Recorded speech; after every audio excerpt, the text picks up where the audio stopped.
अहो साहेब, आज तुमची लय आठवण येते बघा. काय झालं म्हणून काय विचारता? अहो, तुम्ही ज्या पोरी बाळींच्या रक्षणासाठी आपली उभी हयात घालवली, पोटच्या पोराला याच माऊलींच्या रक्षणासाठी अर्पण केलात, त्याच समाजात डोळ्याने न पाहावे असे प्रकार घडतायत.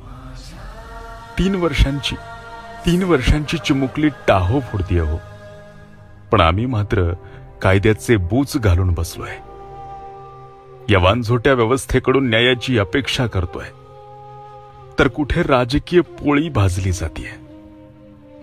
हे सगळं पाहून अस्वस्थ होत आहे. अहो साहेब, एकच मागणी आज पुन्हा होतीये. पुन्हा शिवकाळ यावा आणि करावा चौरंग त्या विकृत वृत्तीचा. करावा चौरंग त्या विकृत वृत्तीचा.